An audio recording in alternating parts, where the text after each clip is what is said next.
Come vedete nella prima immagine proiettata, il discorso di oggi ha un titolo abbastanza ambiguo: l'opera imperfetta.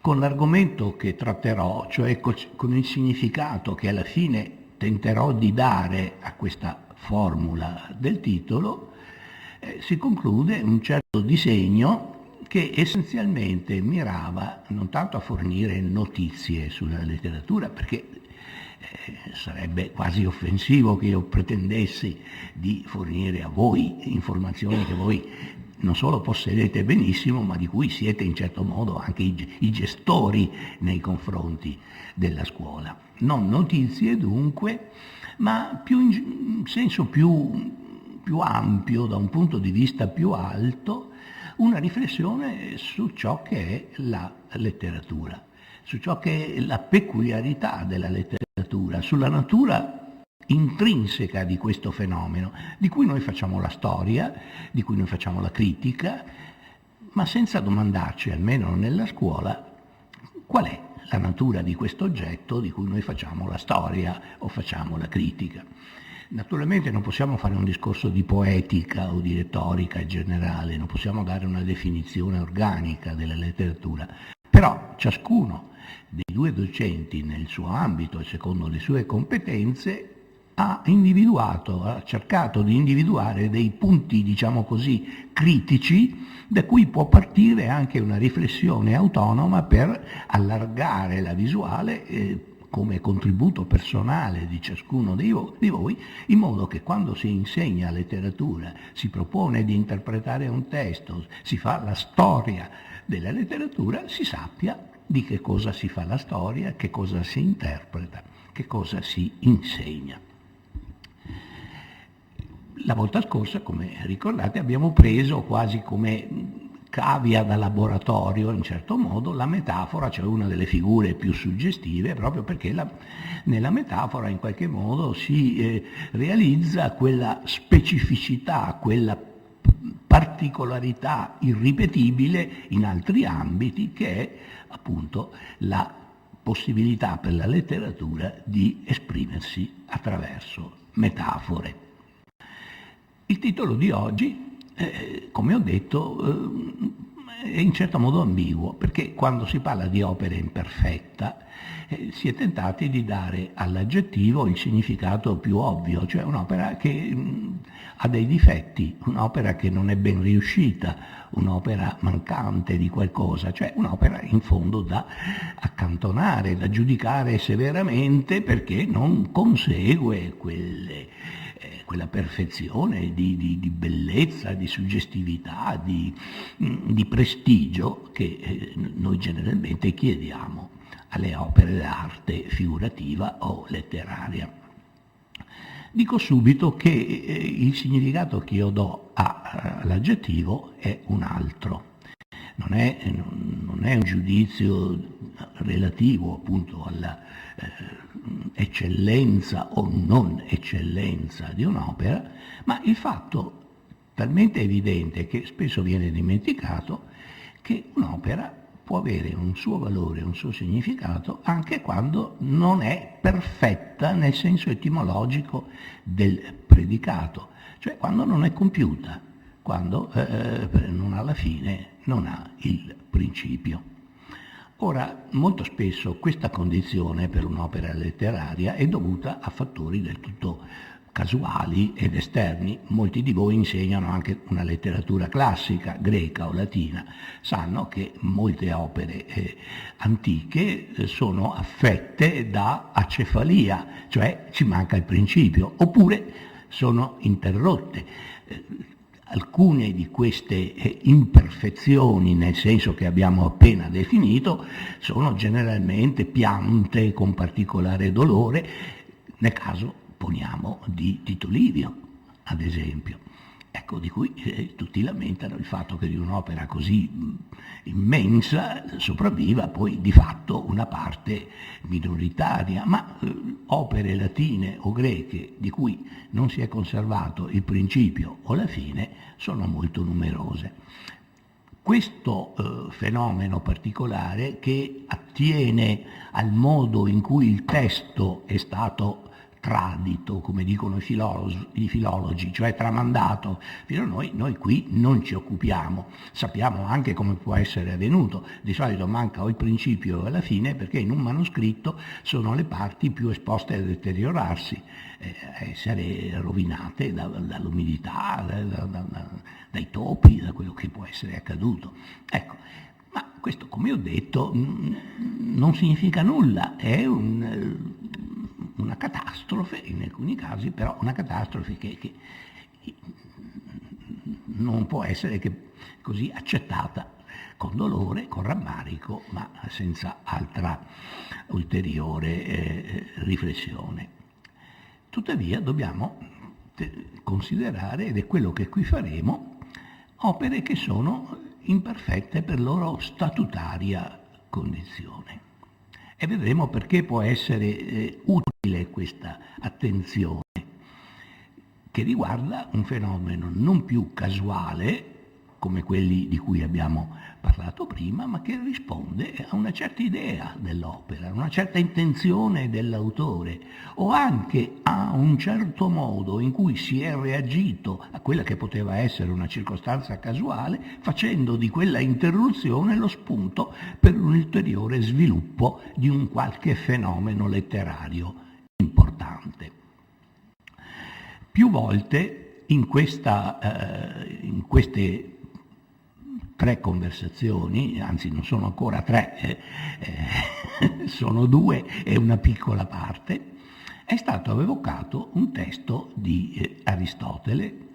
Mi pare che a fare questa menzione esplicita del passo aristotelico sia stato per primo Francesco Bruni, poi a mia volta anch'io vi ho fatto allusione, forse anche in modo un po' criptico, un po' nascosto, ma e questo è il momento di far emergere questo testo e di ricavarne tutte le indicazioni che esso può darci, che sono molte, perché come sapete la prosa di Aristotele è sempre densissima. Una riga di Aristotele comunica molto più di interi volumi di nostri illustri colleghi accademici.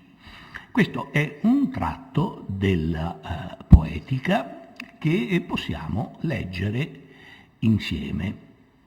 La tragedia è mimesi di un'azione completa e intera, che ha inoltre una certa grandezza. Si dà infatti anche un intero che non ha grandezza, ma intero è ciò che ha principio, mezzo e fine. Come vedete ho recuperato anche i caratteri greci che la volta scorsa erano stati un pochino massacrati, ecco, e li ho riportati non per il gusto di metterci il greco, che insomma è un gusto molto discutibile, ma perché sono termini che poi ritornano spesso nei discorsi di poetica, non solo fatti dai greci, ma fino ai nostri giorni. Ecco, to ekon, quello che ha, archen, il principio, kai meson, metà, mezzo, kai teleoiten. Principio è ciò che per se stesso non viene necessariamente dopo altro, mentre dopo di lui si dà naturalmente che sia o avvenga un'altra cosa. La fine, al contrario, è ciò che dopo un'altra cosa dopo un'altra cosa per se stessa esiste di necessità o esiste usualmente, ma niente altro c'è dopo. Il mezzo è ciò che viene dopo altro, ma un'altra cosa viene dopo di lui. Quindi bisogna che i racconti costruiti bene non comincino da un punto qualsiasi né finiscano dove che sia. Questo vale ancora come buona norma di troppi narratori odierni che non sanno come cominciare e non sanno dove finire. Almeno ricordate Snoopy che si combatte per tutta la vita con un unico principio. Quelli che hanno ricordi dei fumetti di Charlie Brown, era una notte buia e tempestosa, però lì ci manca il mezzo e ci manca eternamente, ci manca la fine.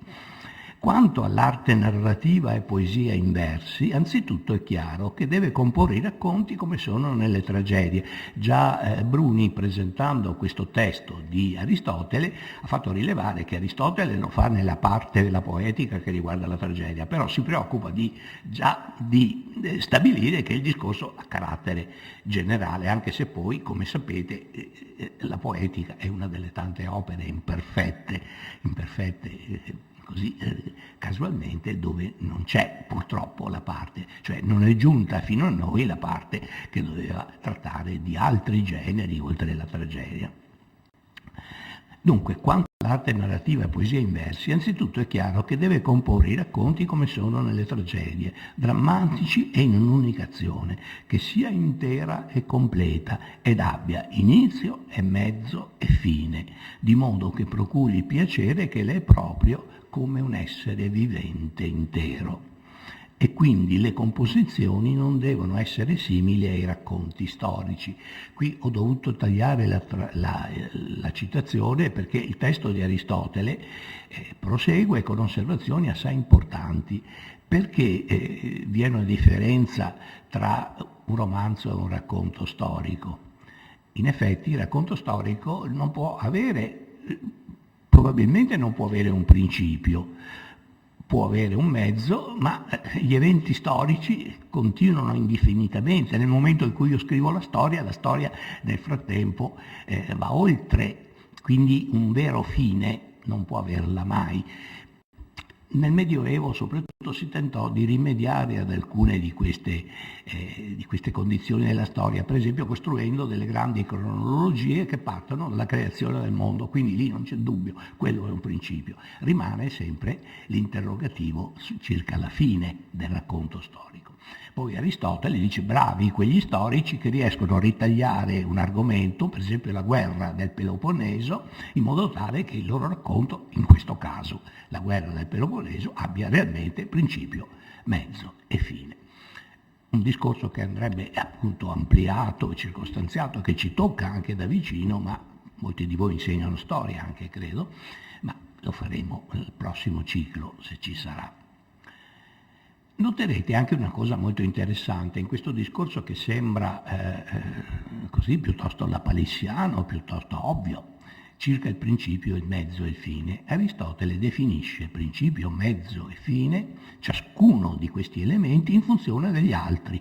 C'è una fine perché c'è un mezzo e un principio, c'è un principio perché dopo ci sarà un mezzo e una fine. C'è un mezzo perché da un lato c'è il principio e dall'altro c'è la fine. Se rivedete questa pagina, ve la rileggete con calma, la trovate da domani nel sito dell'Istituto Veneto, vedete che Aristotele ha l'acutezza di dare di questi concetti apparentemente così banali questa definizione che li pone l'uno in funzione degli altri.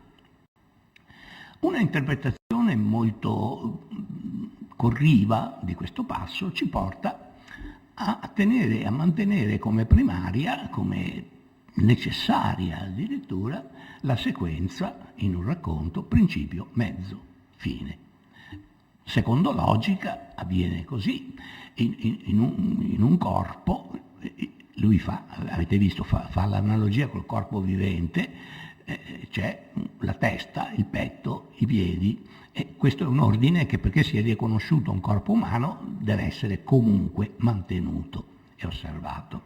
Tuttavia, fin dalle testimonianze più antiche della nostra tradizione letteraria occidentale, questa supposizione che l'ordine sia necessario è messa in discussione, perché proprio i poemi di Omero, l'Iliade e l'Odissea, che come sapete sono stati lungamente ritenuti come i punti di partenza della nostra tradizione letteraria, a torto o a ragione, adesso non entriamo in questioni che non ci riguardano, ecco, questi due poemi ci offrono almeno una soluzione alternativa. L'Iliade, se noi la esaminiamo, al modo come voi fate esaminare ai vostri ragazzi un qualsiasi altro testo, un romanzo contemporaneo, ecco, esaminiamo l'Iliade e troviamo che l'Iliade segue un ordine perfettamente logico, principio, mezzo e fine. Il principio è l'aspra contesa, l'ira funesta e il ritiro di Achille. Ricordate, c'è il litigio fra Achille e Agamennone. Achille dice, mi ritiro sotto la tenda e non ne voglio più sapere. Il mezzo, ecco, sono le conseguenze dell'ira di Achille. I troiani, l'abbiamo visto la volta scorsa quando Aiace si trova in difficoltà, perché è il momento in cui, venuto meno Achille, i greci sono in difficoltà. Ecco, allora c'è temporaneo prevalere dei troiani, imprese di altri eroi achei, Diomede, Aiace, Patroclo. Però la discesa in campo di Patroclo ci mette nella fine, perché Patroclo viene ucciso, Achille per vendicarlo rinuncia al suo sciopero militare, diciamo così, e ritorna in battaglia, uccide Ettore. Fine, desistenza dall'ira e rientro in campo di Achille.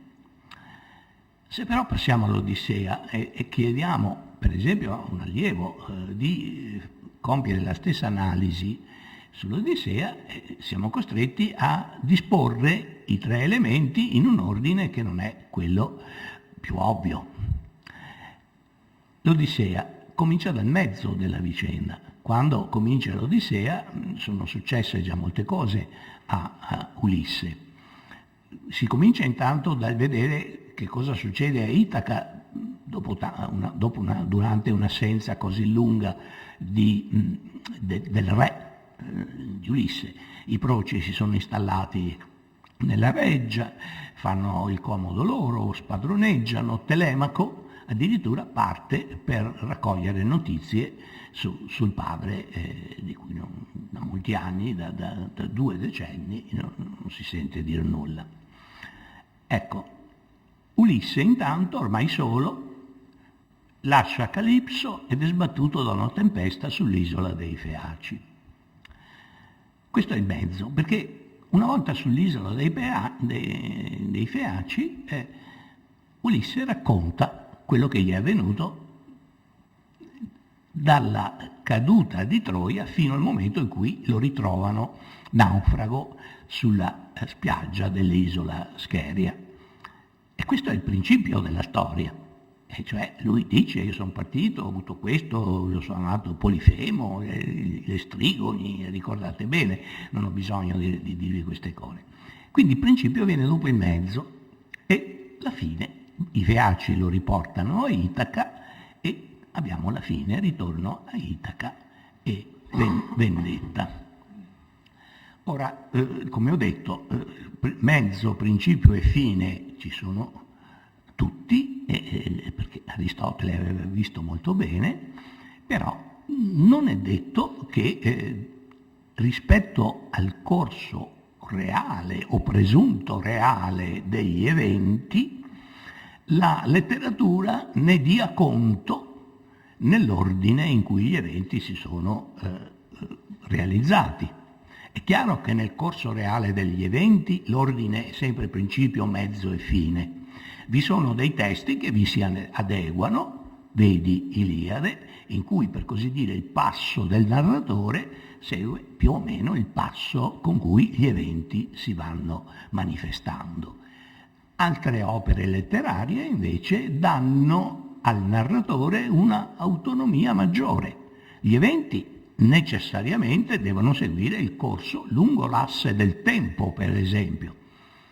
Il narratore può invece, in certo modo, costruire un racconto in cui il mezzo venga prima del principio o addirittura la fine venga prima del principio. Generalmente, non so se voi l'abbiate mai fatto, ma ho l'impressione che non si familiarizzano abbastanza i nostri studenti, diciamo pure i lettori o più in generale i fruitori dell'opera d'arte letteraria, con questo tipo di interrogativo che è necessario porsi ogni volta di fronte proprio a un testo. I giovani ormai non vanno più neanche al cinema, non ci sono giovani cinefili oggi, l'amore per il cinema ormai è come dire, uno sport da persone anziane, purtroppo. Però voi ricordate almeno un film che è un modello anche di riflessione su queste possibilità che vengono offerte all'artista, di costruire il racconto in maniera che non coincide con il corso orientato necessariamente, perché l'asse del tempo non è reversibile, come voi capite, mentre il narratore può fare, come si diceva, il passo indietro. Ricordate in certi romanzi, facciamo un passo indietro. Ricordate Viale del Tramonto di Billy Wilder.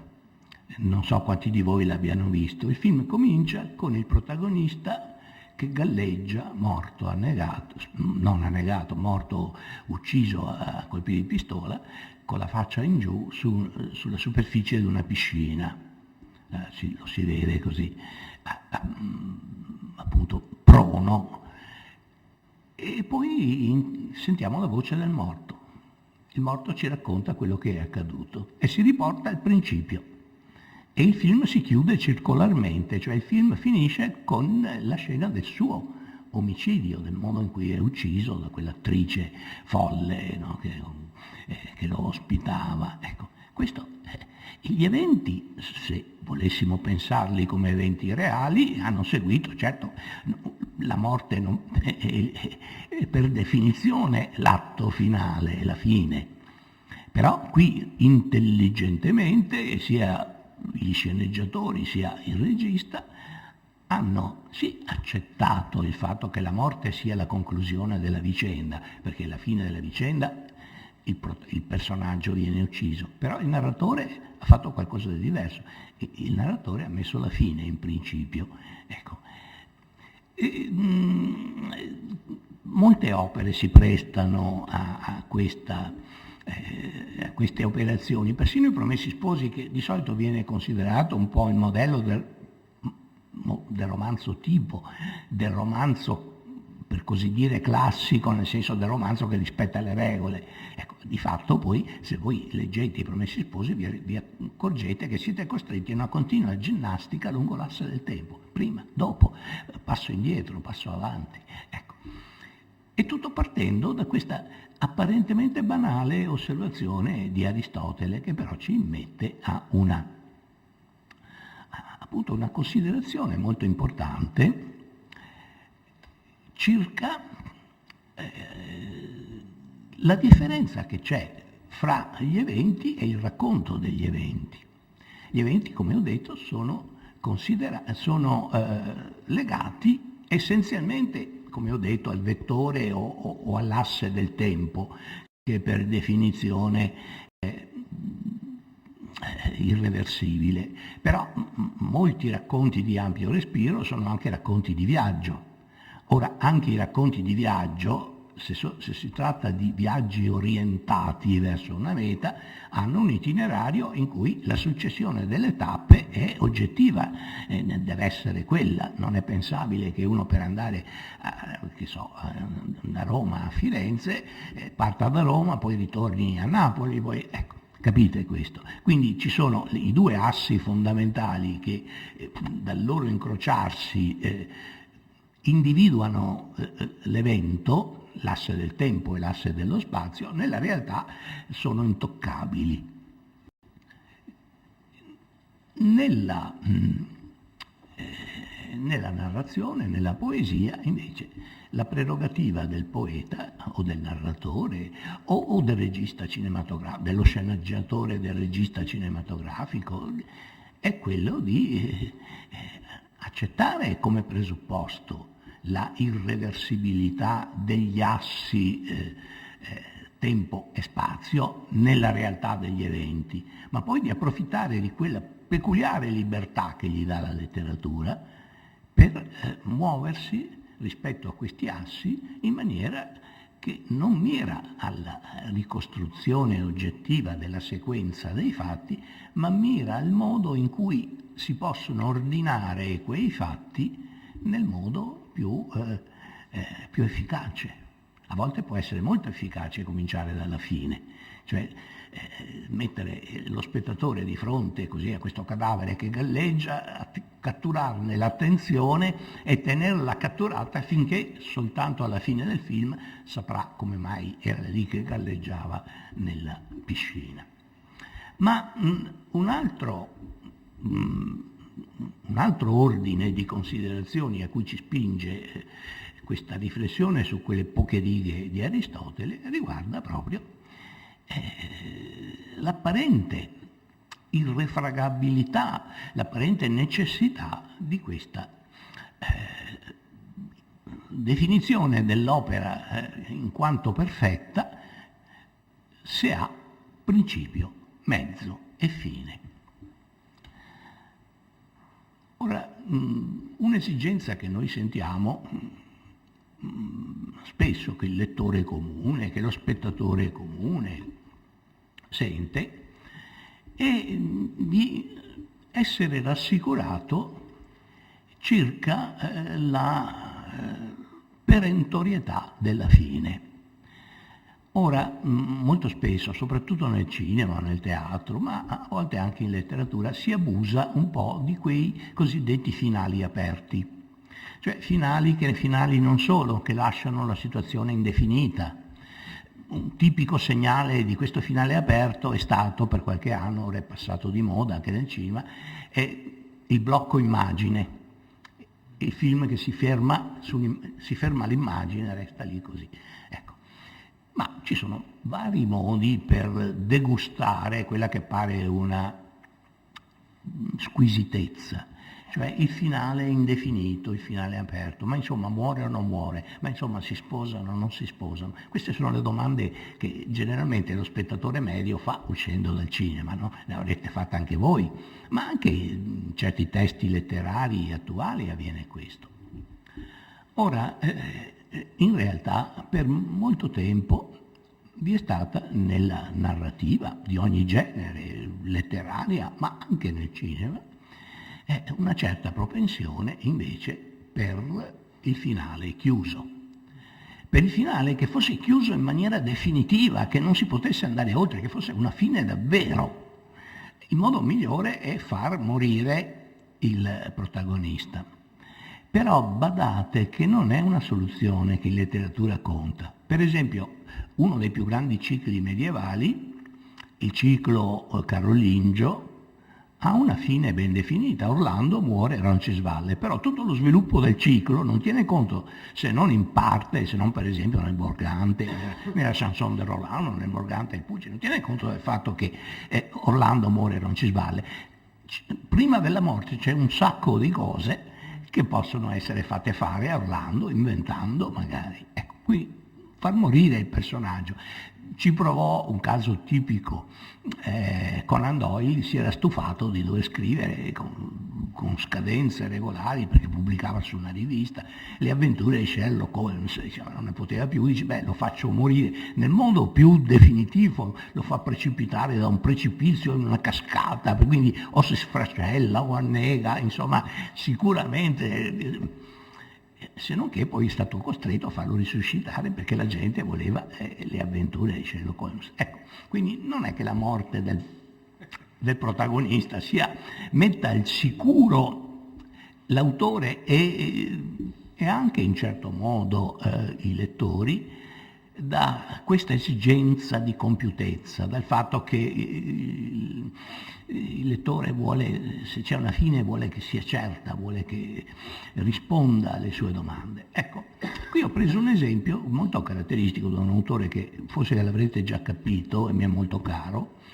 è Charles Dickens, che è appunto un narratore straordinario i cui romanzi hanno esplorato praticamente tutte le possibilità offerte dalla narrativa, tutte le possibilità che un narratore ha di costruire una storia. Ecco, questo è una parte dell'epilogo del primo e forse anche del più bel romanzo di Dickens, che è I quaderni postumi del circolo Pickwick.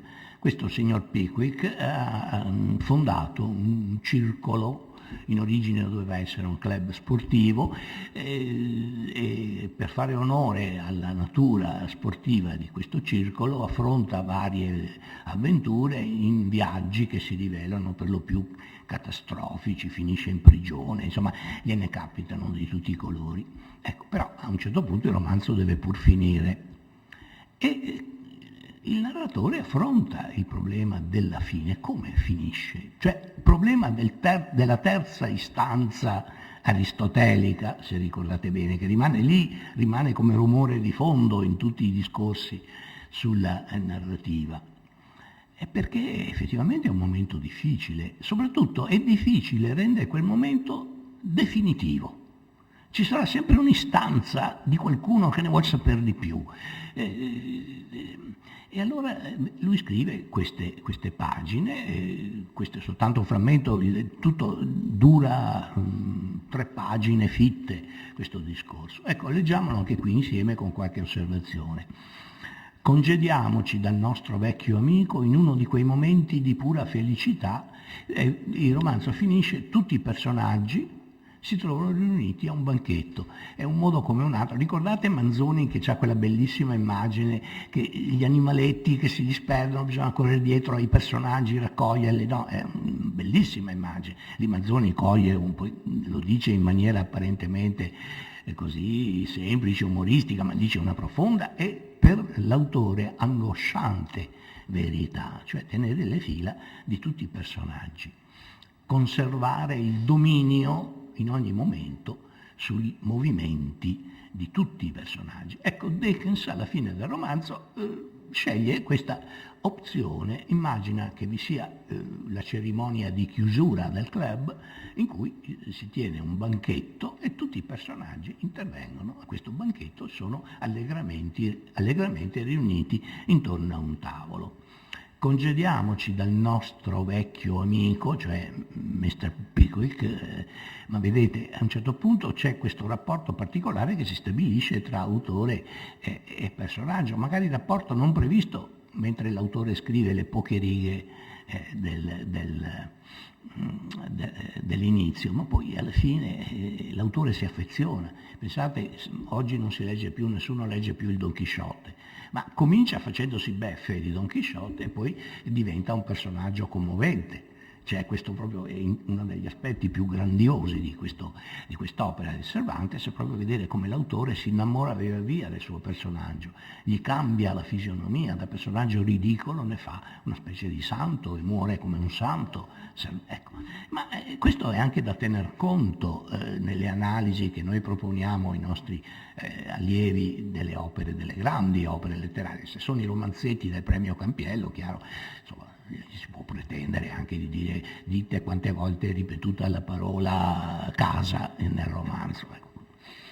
Dunque, congediamoci dal nostro vecchio amico, notate che dice nostro, perché naturalmente questa amicizia dell'autore diventa amicizia del lettore, c'è questa circolazione e bastano 3 parole per farlo capire. E noi dobbiamo stare bene attenti perché i nostri allievi da 3 parole capiscano questo e lo dobbiamo insegnare.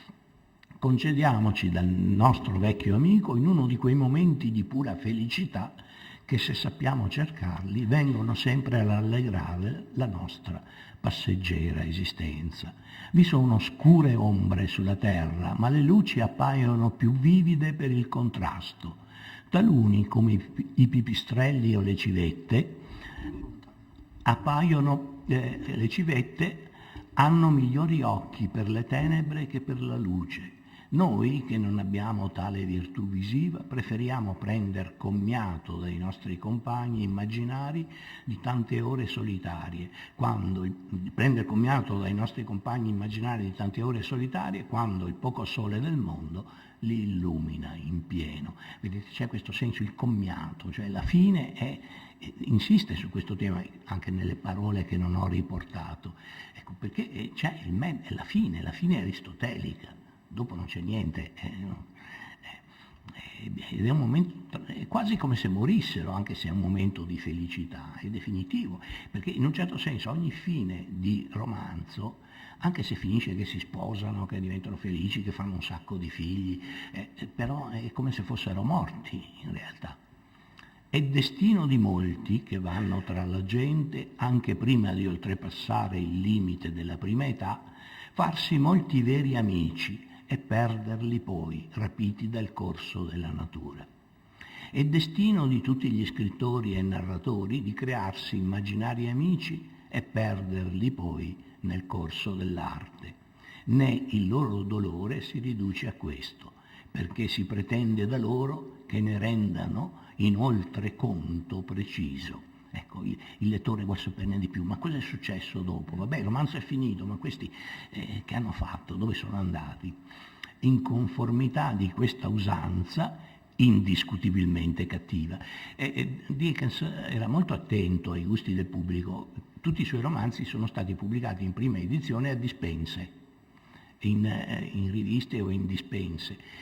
E lui era molto sensibile, cioè via via coglieva gli umori del pubblico e magari la puntata successiva teneva conto di quanto i lettori avevano osservato circa la puntata precedente. Quindi lui rispetta anche questo desiderio dei lettori di saperne di più, però insiste sul fatto che il commiato deve essere commiato, insomma, ogni fine del romanzo è la morte dei personaggi del romanzo, qualunque sia poi la loro sorte. In conformità di questa usanza indiscutibilmente cattiva, aggiungiamo poche parole biografiche relative alla brigata riunita intorno alla tavola del signor Pickwick. E qui cominciano fitte pagine in cui, girando intorno alla tavola, uno per uno, tutti i commensali: il tale è andato in Australia, questo si è sposato e ha fatto tanti figli, questo è andato a abitare in America, e così, insomma, c'è questo epilogo mostruoso del romanzo di cui si dà conto.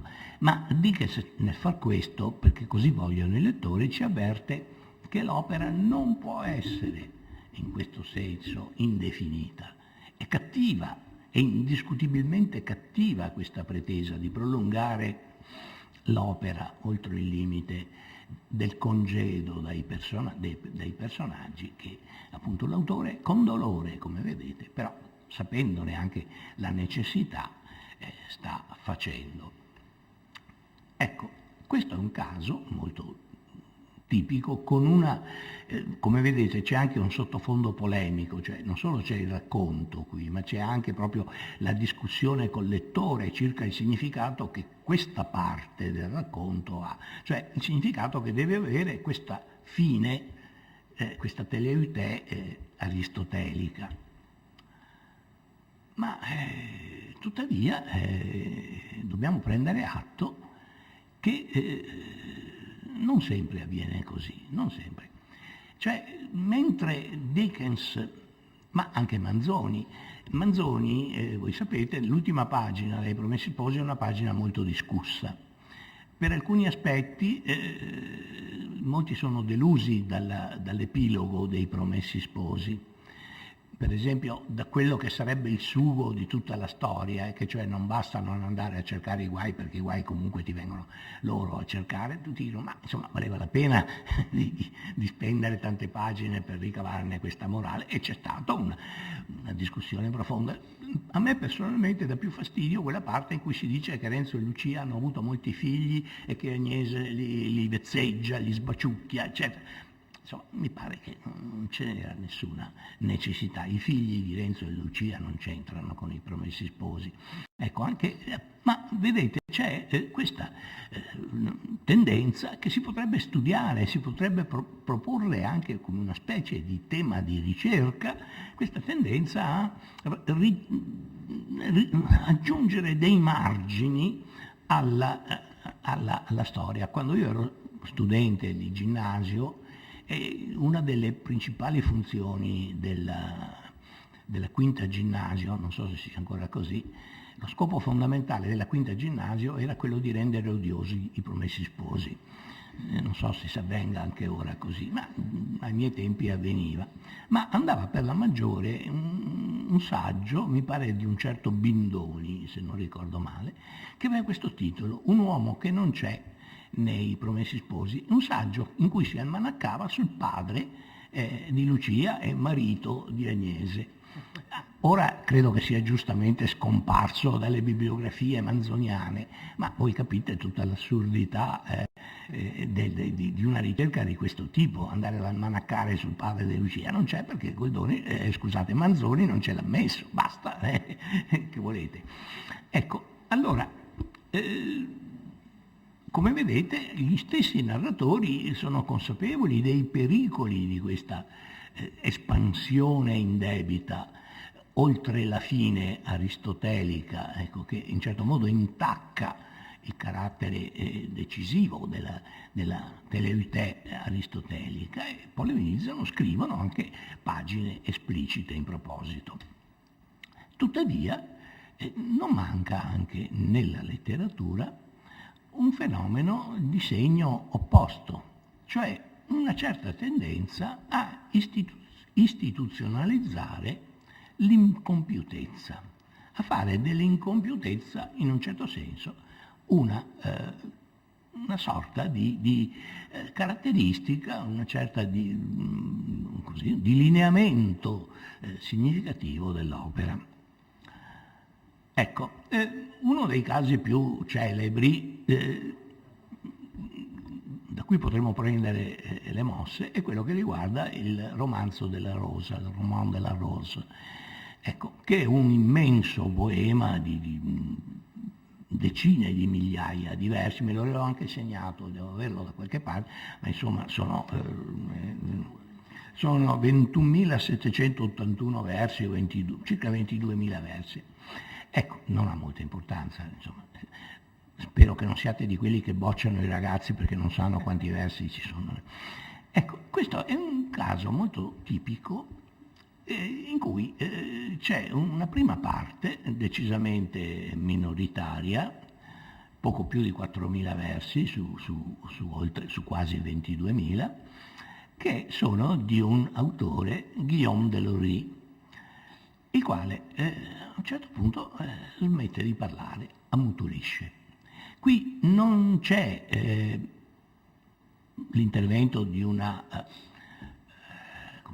causa esterna, la perdita di un manoscritto, la rovina di qualche fascicolo finale del manoscritto, semplicemente a un certo punto Guillaume Delory, non sappiamo neanche se per morte o per altre ragioni, non è ben definita la cosa. Di solito si pensa alla morte, ma questa può essere una ricostruzione a posteriori per spiegare il fenomeno.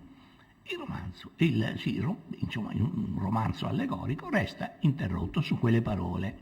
La traduzione è mia. Giammai vi sarà cosa che mi conforti se, questo è il personaggio, il protagonista che parla, giammai vi sarà cosa che mi conforti se io perdo la vostra benevolenza. Si rivolge a Bell'Accoglienza che lo ha appunto ricevuto nel proprio palazzo. Giammai vi sarà cosa che mi conforti se io perdo la vostra benevolenza, perché altrove non ho speranza. In un certo senso potrebbe essere anche la fine, è arrivato finalmente a godere dell'ospitalità di Bell'Accoglienza, altrove non ha speranza e quindi si ferma lì dove si sente al sicuro. Un bel po' di anni dopo, insomma non immediatamente, ma alcuni decenni dopo, un altro poeta, Jean de Meun, riprende la narrazione, ma la riprende in modo da nascondere la frattura fra la parte già composta da un altro poeta e la parte che da quel momento Jean comincia ad aggiungervi.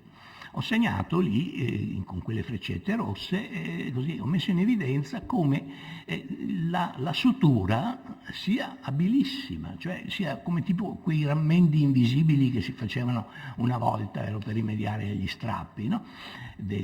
Quando appunto buttare via un vestito strappato era uno spreco. Vedete, altrove non ho speranza. E se non l'ho perduta, non mi resta che disperare. Disperare? Ahimè, non lo farò, certo non cesserò di sperare, perché se la speranza mi abbandonasse, io non sarei più valente. parla lo stesso personaggio. Come vedete, proprio la sutura è accuratissima. Vedete, da perdo, perduta, e da speranza il riferimento del femminile ero perduta. Ecco. Però fino a quel momento, per 40 anni, il romanzo aveva funzionato perfettamente, sia pure con questo finale molto aperto, in questa interruzione. È un caso di opera imperfetta che viene perfezionata, ma in questo caso il perfezionamento ha il carattere di un restauro. Voi sapete, e qui potrete fare un discorso anche con i vostri colleghi di storia dell'arte, molti dei vostri studenti studiano anche storia dell'arte.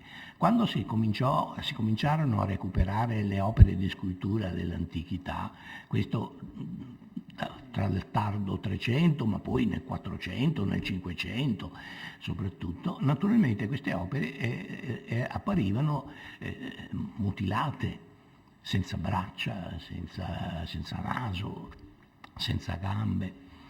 E in perfetta buona fede gli scopritori, approfittando dell'esistenza di abilissimi artigiani o anche di scultori di levatura superiore, facevano braccia nuove, nasi nuovi. Ora nel restauro prevale un concetto opposto, un concetto puristico. L'opera d'arte antica deve essere vista nel modo in cui è riemersa. E allora si cominciano a eliminare tutti quei completamenti che venivano posti. Se voi avete visto l'Apollo del Belvedere 40 anni fa, 50 anni fa, e lo vedete ora, dice ma ha perso i pezzi. No, perché quello che abbiamo visto 50 anni fa era stato completato nelle parti che emergevano imperfette al momento del ritrovamento, con delle aggiunte molto abili e anche molto ben eseguite. Un concetto puristico ha spogliato il povero Apollo degli arti arbitrari, illegittimi che aveva, e così rimane come lo vediamo ora, cioè apparentemente sminuito. Caso molto tipico è il caso del Laocoonte. Il braccio del Laocoonte è un braccio di fattura rinascimentale.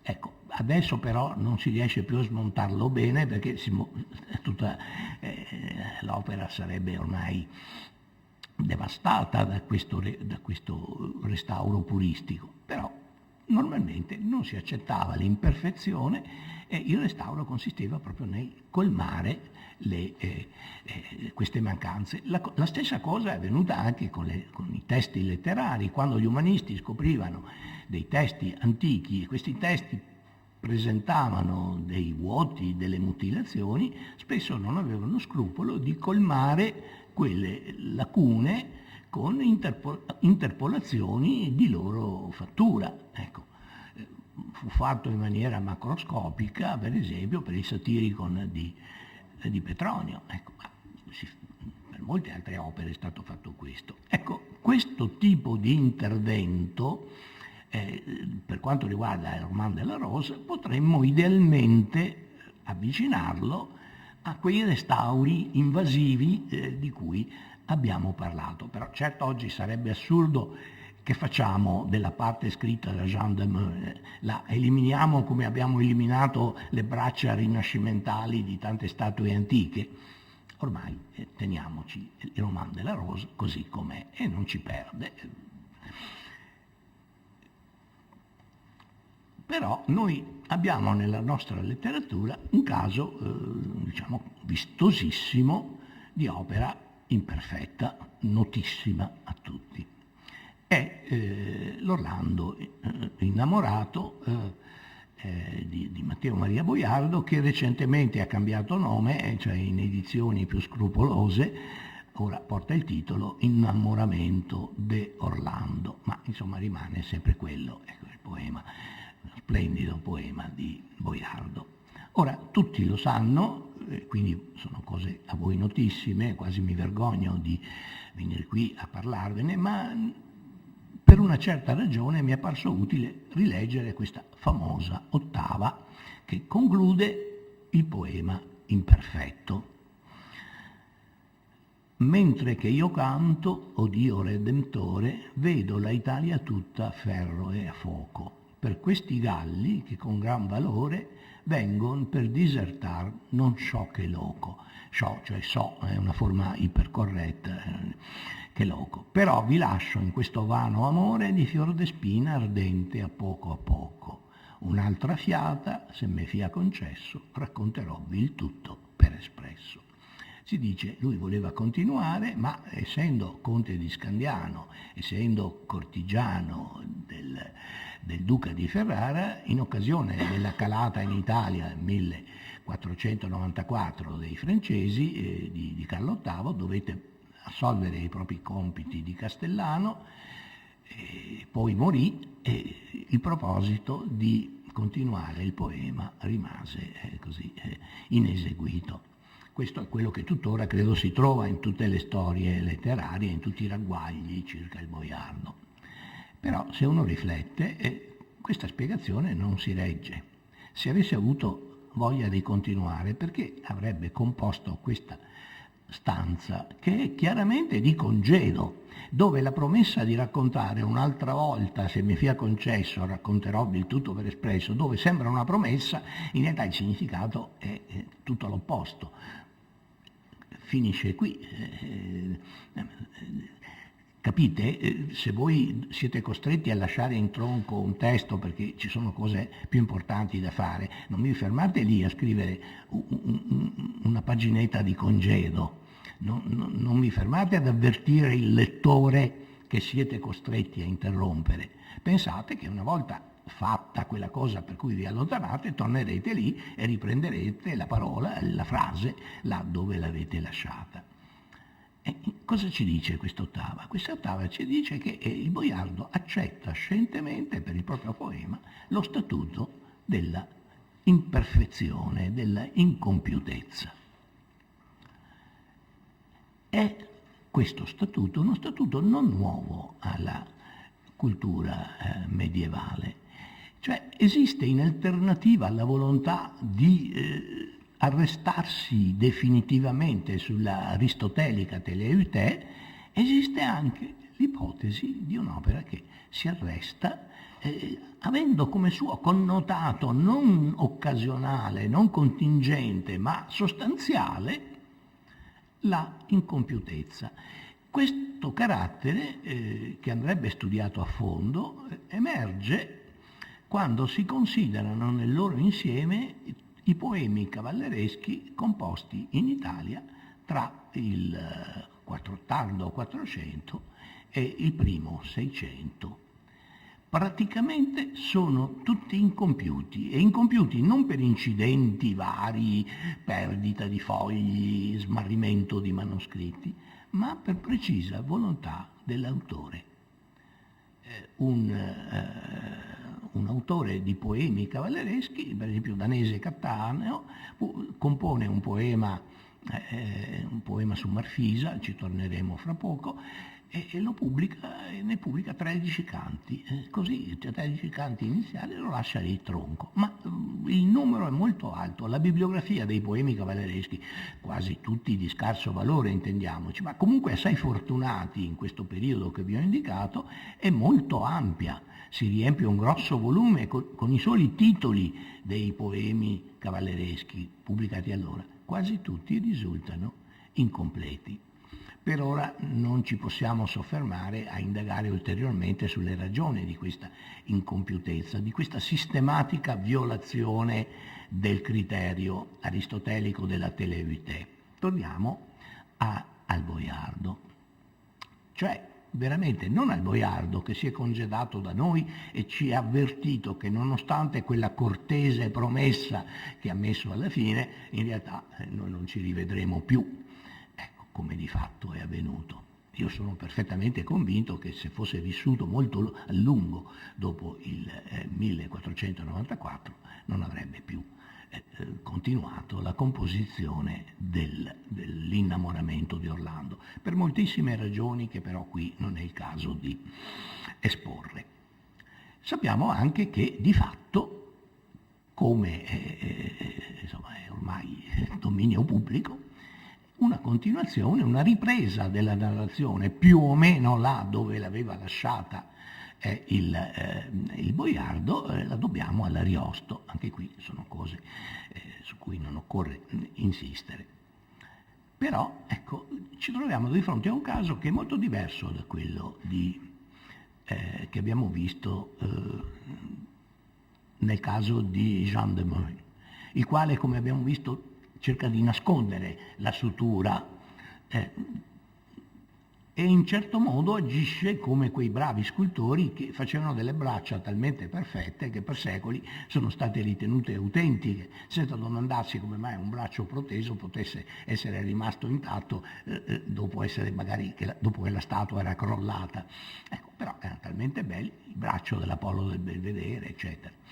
Ecco, il Jean de Meun ha fatto pressopoco un'operazione mostruosa di restauro. Il caso dell'Ariosto è evidentemente tutto diverso. Ariosto non mira affatto a restaurare l'Orlando furioso, l'Orlando innamorato o innamoramento di Orlando. Ne riprende le fila, certamente, ma le riprende come opera propria, come opera che si rivendica una notevole, sostanziale autonomia rispetto al predecessore, rispetto al Boiardo. Ora, questa autonomia rivendicata dall'Ariosto, che appunto non fa opera di restauro rispetto al Boiardo, ma si mette in proprio con una responsabilità totale e conclamata quale autore di un altro Orlando, ecco, accanto al vantaggio di questa rivendicazione, di questa autonomia, c'è un'altra conseguenza che potremmo dire così un po' svantaggiosa. L'opera del Boiardo non ha fine, manca della teleutè, e l'opera dell'Ariosto manca del principio, evidentemente, perché il racconto, per buona parte, deve presupporre quello che è già avvenuto nel poema dell'Ariosto. I personaggi sono quelli più o meno del poema dell'Ariosto, del Boiardo. L'Ariosto ne aggiunge di suoi, ma insomma, tutti i principali sono da Angelica a Orlando, Rinaldo, Marfisa e così via. Ecco, lo accetta scientemente, perché la cosa curiosa è accettare una mancanza della teleutè, come fa Boiardo, però poi abbiamo anche il caso reciproco di un autore che accetta la mancanza dell'archè, del principio, come Ariosto. Anche qui ci sarebbero da fare moltissime riflessioni. Tutti i critici hanno appurato che poi di fatto la poetica dell'Ariosto non è la poetica del Boiardo. Fra l'altro, anche linguisticamente, Ariosto si mette su un percorso che lo porta lontano dal Boiardo. Tuttavia, certo, c'è questo problema che dobbiamo considerare e che dobbiamo anche proporre, credo, proprio quando ai nostri allievi forniamo l'occasione di esercitarsi in aspetti meno banali, meno ovvi dell'analisi del testo. Tuttavia l'Ariosto va ancora più in là. Non solo accetta la rinuncia all'archè. Jean de Meun aveva rinunciato all'archè perché aveva, come dire, conglobato in sé l'archè di Guillaume de Lorry, facendo un'opera unica, ben strutturata. Nel momento stesso che Ariosto non accetta, non decide di mascherare la sutura, in qualche modo non può nemmeno accettare far propria l'archè di Boiardo e rimane senza archè.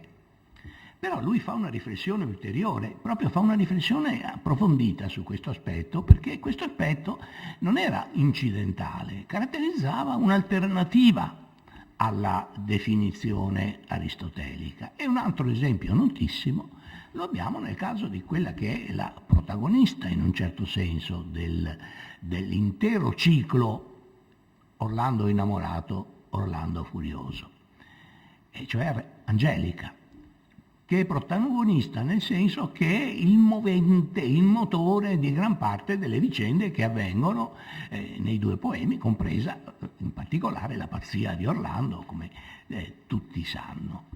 Ora, a proposito di Angelica, voi recuperate per un momento Il congedo di Dickens, e dice di ognuno vi so dire esattamente quello che è successo. Non ve l'ho letto, ma ve lo potete leggere nelle pagine finali di qualsiasi edizione del Circolo Pickwick. Personaggio per personaggio sappiamo dove è andato, cosa ha fatto, dove è andato a abitare, chi ha sposato, quanti figli ha avuto, eccetera. Tutto perfetto. Ecco, circostanza, diciamo, incombenza dolorosa per Dickens, ma rispettata. Qui è la celebre ottava in cui Angelica esce di scena dall'Orlando furioso. Lasciamo il paladin che errando vada, ben di parlar di lui tornerà a tempo. Ricordate l'episodio? Angelica in compagnia di Medoro viene a un certo punto assalita da un pazzo furioso, irriconoscibile, un bruto. Ecco, riesce a sfuggire a questo bruto senza riconoscerlo, in realtà è Orlando pazzo, impazzito. Lasciamo il paladin che errando vada, ben di parlar di lui tornerà a tempo. Quanto, signore, si rivolge al dedicatario a Ippolito d'Este, quanto, signore, ad Angelica accada dopo che uscì di man del pazzo a tempo, e come a ritornare in sua contrada trovasse buon naviglio e miglior tempo, e dell'India a Medor desse lo scettro, forse altri canterà con miglior plettro. Io sono a dir tante altre cose intento, che di seguir più questa non mi cale, non mi importa più di seguire Angelica, che se ne vada per i fatti suoi, forse un altro se ha voglia ci dirà che cosa è successo di lei.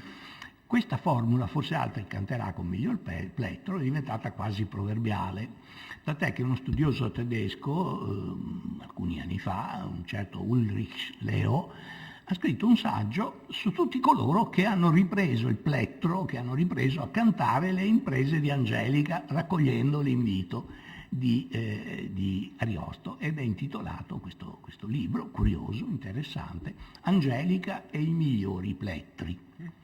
Ecco, ed è molto interessante. Fra questi poeti così coraggiosi, va detto, insomma, temerari, se ne ricorda uno in particolare, un certo Vincenzo Brusantino o Brusantini, che pubblica un'Angelica innamorata nel 1550, quindi non molti anni dopo l'Orlando furioso. Scrive un poemone dove raccoglie l'invito di Ariosto.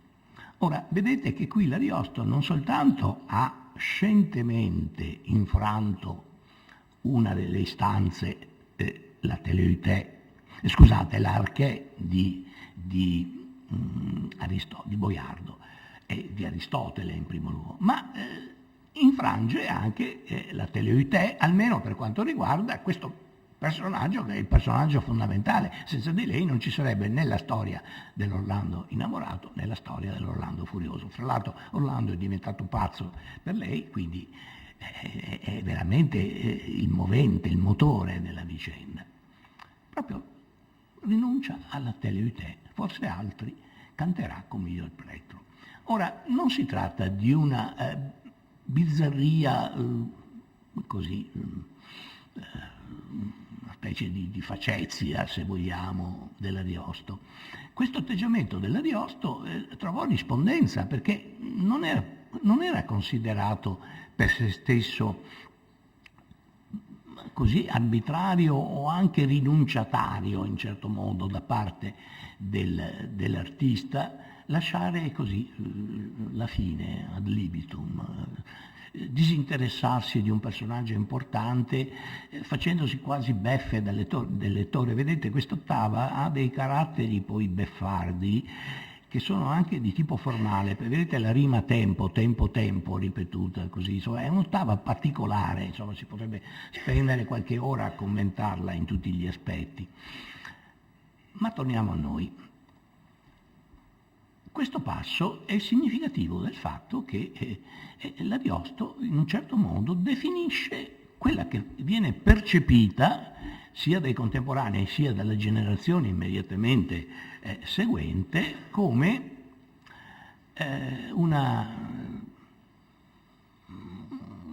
qualcosa di legittimo, insomma. Questo è un'affermazione che fa un personaggio molto curioso, che scrisse una continuazione del Don Chisciotte di Cervantes. Del Don Chisciotte uscì, e doveva essere unica, definitiva, quella che oggi è la prima parte del romanzo, quella che si chiude col ritorno di Don Chisciotte a casa, dopo averne prese un sacco di botte in tutte le circostanze, torna a casa, si deve supporre anche rinsavito. E Cervantes non pensava effettivamente di smuoverlo da quella ritrovata quiete domestica. Un letterato che ora viene rivalutato dalla critica recente, un letterato spagnolo, questo Alonso Fernández de Avellaneda, pubblicò il secondo tomo dell'ingegnoso hidalgo Don Chisciotte de la Mancha, e cioè il secondo volume dell'ingegnoso del cavaliere Don Chisciotte de la Mancha, dove dà un seguito al romanzo di Cervantes. Riprende il Don Chisciotte, gli fa correre nuove avventure. Il romanzo è stato pubblicato anche in traduzione italiana, era prima questa continuazione era stata disdegnata e dimenticata, è pubblicato alcuni anni fa in traduzione italiana ed è abbastanza curioso, anche interessante per certi aspetti. Inutile dire che Cervantes si sdegnò molto per questa continuazione abusiva e allora disse, se deve essere continuato lo faccio io, lo continuo io. E allora scrisse anche lui una continuazione del Chisciotte, sicché del primo Chisciotte ci sono due continuazioni, una che viene prima di Avellaneda e poi quella di Cervantes stesso, che è quella dove la nobilitazione di Don Chisciotte a cui accennavo prima è anche dovuta alla necessità di confutare la interpretazione del personaggio data da Avellaneda, che ne aveva fatto un personaggio abbastanza grottesco. La cosa interessante è che Don Chisciotte stesso, nella seconda parte di Cervantes, polemizza con l'Avellaneda e dice ogni tanto, questo sono io, queste sono le mie vere avventure, non quelle menzogne che ha scritto quello scrittorastro dell'Avellaneda, così. È un meccanismo, anche qui i ragazzi si potrebbero divertire a seguire queste trame interessanti, ecco. Però la ragione per cui ho ricordato questo episodio è quella che adduce Avellaneda per giustificare il suo arbitrio, ma lui prende un'opera altrui e fra l'altro Cervantes era ancora vivente.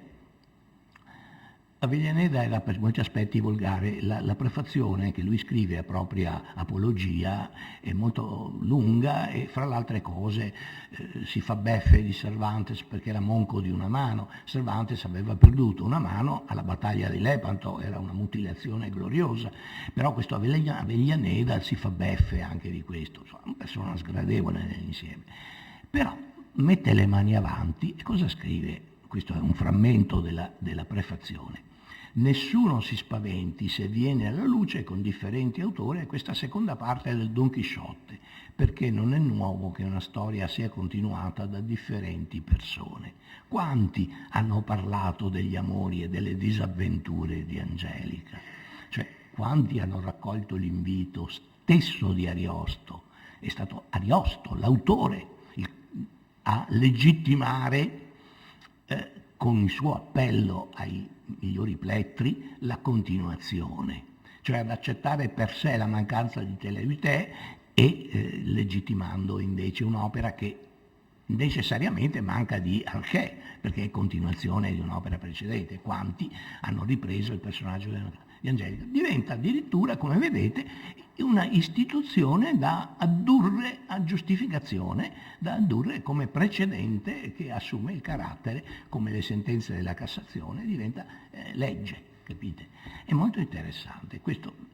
Quindi vedete come, partendo da quella che sembra un'osservazione modesta, cioè il fatto che ci siano delle opere incompiute, si può sviluppare un discorso che ci porta via via a riflettere sulla natura propria del testo letterario, anche perché è una natura che ammette queste avventure, queste infrazioni di quella che sembrava così logicamente necessaria, di quella legge che sembrava così logicamente necessaria in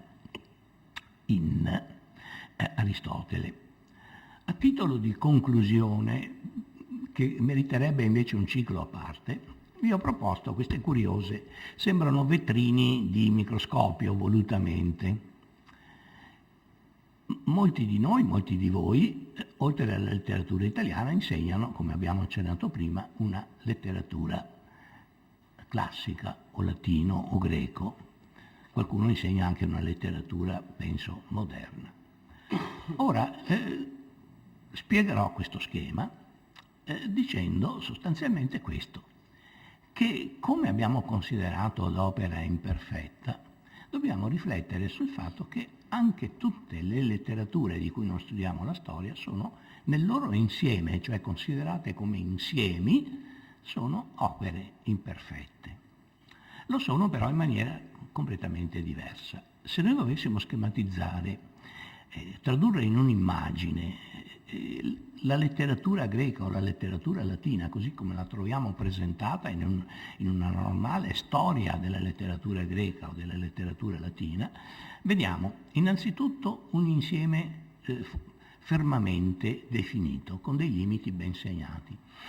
In fondo ciò che c'è gli eventi della letteratura latina e della letteratura greca sono quelli che sono. Non possiamo pensare che l'ambito della letteratura greca o della letteratura latina si espanda più di tanto. Ogni tanto si ritrova un papiro, un frammento, un verso, però insomma, se noi consideriamo sulla struttura grande, sulla struttura complessiva, questo non comporta veri allargamenti percettibili di quello che sostanzialmente rimane un insieme chiuso, una forma bloccata. Nella letteratura latina e nella letteratura greca chi c'è e chi non c'è non ci sarà mai. Magari potrà arrivare qualche parola isolata, qualche frustolo, qualche frammento, ma molto. Allora, io ho schematizzato questo innanzitutto con quel perimetro molto segnato, invalicabile, o modificabile in dimensioni impercettibili.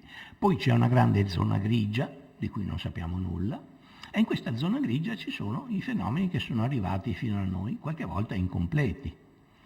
Ecco, sono arrivate molte opere o molti insiemi di opere, ma non abbiamo di nessuna parte, che qui sono molte di più, ne ho messe alcune in celeste lì, non abbiamo la possibilità di espanderle più di come sono ora. Della tragedia greca quello che c'è e quello che non c'è difficilmente potrà andare oltre l'incremento di qualche frammento, piccolo frammento isolato.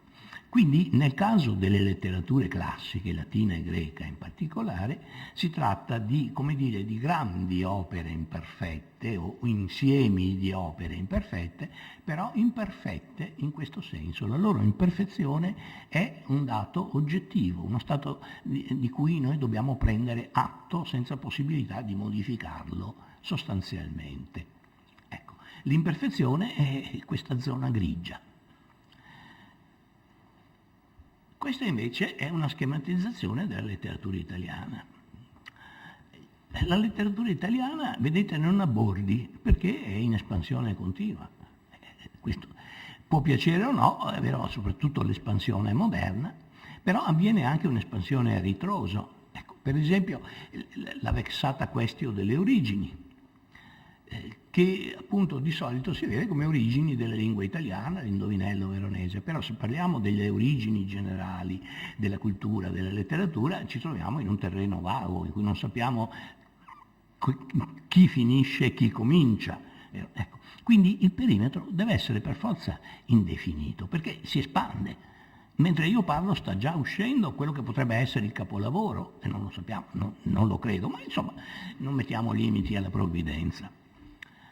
Anche per tutti noi non c'è una conoscenza, noi non dominiamo interamente questo campo azzurro, per molte ragioni. Primo perché sappiamo poco, secondo perché mentre noi ci sforziamo di controllarlo, ci sfugge continuamente perché si espande. Si aggiungono nuovi eventi contemporaneamente, mentre io parlo in realtà non ci sarà il capolavoro, ma sicuramente 4-5 romanzi stanno arrivando nelle librerie, ecco, mentre parlo, quindi per forza è incontrollabile.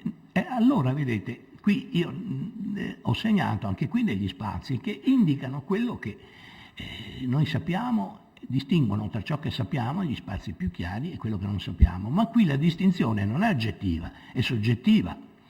Uno di quei cerchi, uno qualunque di quei cerchi, ha quella forma perché io sono ignorante e non ne so di più, però se studiassi di più quel cerchio si amplierebbe, perché teoricamente io potrei arrivare a controllare tutto il sistema in espansione. Ovviamente ci sarebbero sempre dei margini che mi sfuggono perché l'espansione è continua, ma intanto nel centro, nel corpo, potrei dare un colore, per così dire, omogeneo a quella immagine. Ve ne rendete conto di questo?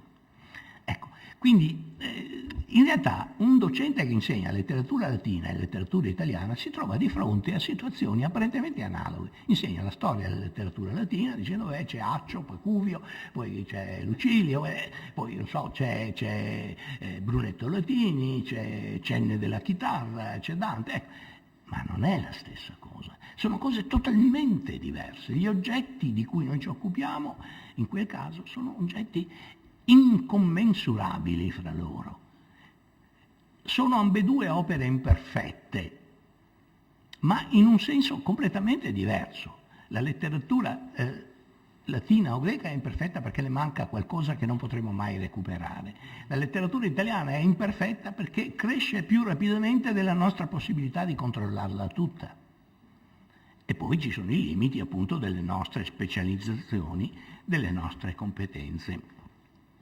E qui vorrei finire con un ritorno alle origini, perché ci siamo misurati a volte con la scienza. Vi ricordate, siamo partiti di là.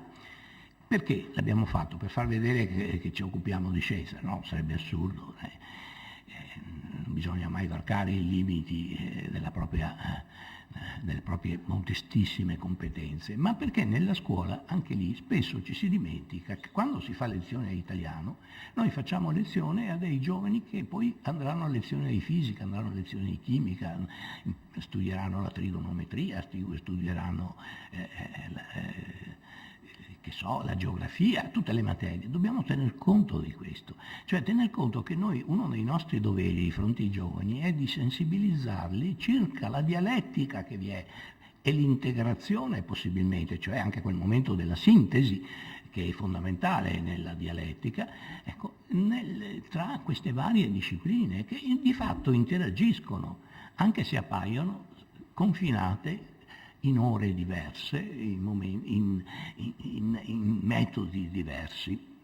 Certo, dobbiamo tenere presente che una distinzione fondamentale è quella detta divinamente, come sempre, da Leopardi. Questo è un pensiero di Leopardi che però non fa parte dei suoi pensieri, è un frammento dello Zibaldone, dice tutto si è perfezionato da Omero in poi, ma non la poesia. Quei due cerchi che abbiamo visto, noi li dobbiamo pensare chiusi o in espansione, però prescindendo dalla qualità.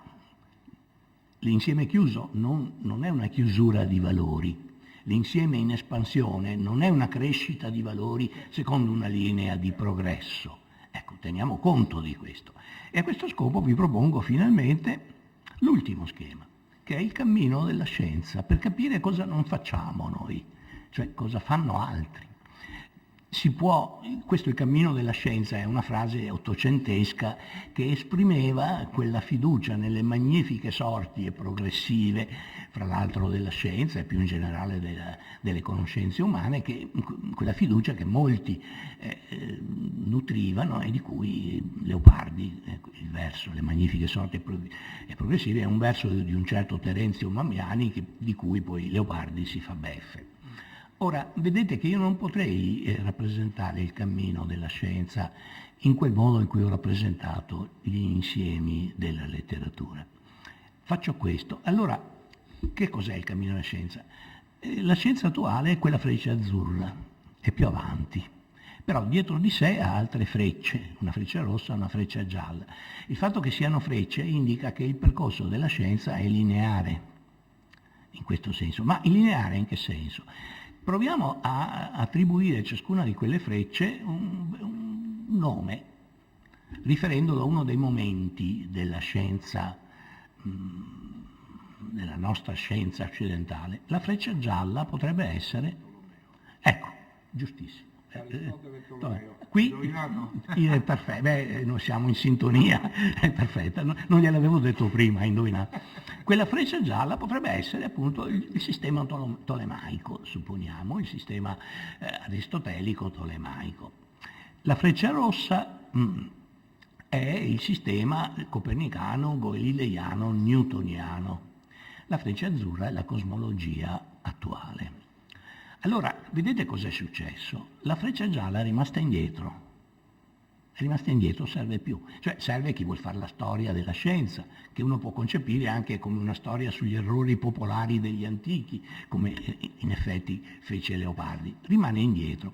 Della scienza, della cosmologia copernicana, galileiana e newtoniana, una parte resta fuori, è totalmente superata. Una parte viene conglobata e superata a sua volta in avanti dalla scienza attuale, dalla cosmologia attuale. Naturalmente possiamo aggiungere frecce a volontà nella direzione, cioè verso destra, e si ripeterebbe questa situazione. Resterebbe fuori la freccia rossa, per esempio, resterebbe anch'essa indietro. Poi toccherebbe alla freccia azzurra e così via. Ecco, questo è il progresso della scienza.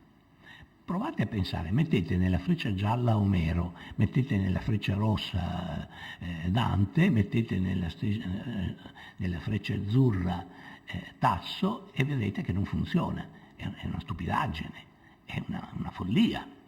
Ecco, e allora appunto facciamo una riflessione un po' su questo, sul fatto che noi viviamo in un momento in cui è più che mai viva la coscienza di una differenza sostanziale fra l'euristica scientifica e l'euristica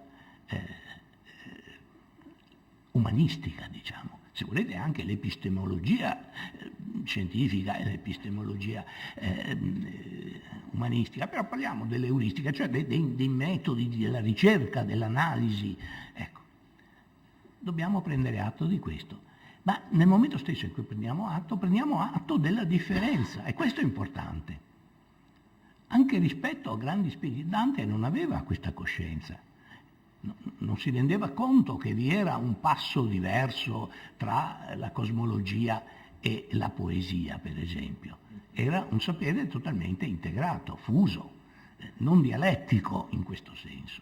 Nel momento stesso in cui nella scuola anche si prendesse atto di questo, la scuola se ne vanteggerebbe, perché inseriremmo un elemento così drammatico, in un certo senso, un elemento dialettico, se volete meglio, che renderebbe forse più vivace anche l'attenzione dei giovani, stimolati a ragionare non tanto sull'anno di nascita o di morte di Pucciandone Martelli, non me lo sono inventato io, è uno che è esistito veramente, ma dal manaccare su quello che è il modo di essere scienziati, il modo di essere letterati, perché il meglio che ci possiamo augurare dalla scuola è che dalla scuola escano scienziati e letterati, consapevoli ognuno dei suoi compiti, però anche consapevoli che nelle loro differenze possano dialogare, se non altro per scambiarsi le loro differenze, per rendersi conto, rimproverarsele magari, ma dialogare, ecco, cosa che oggi anche nella scuola non mi pare si faccia. Fatelo voi,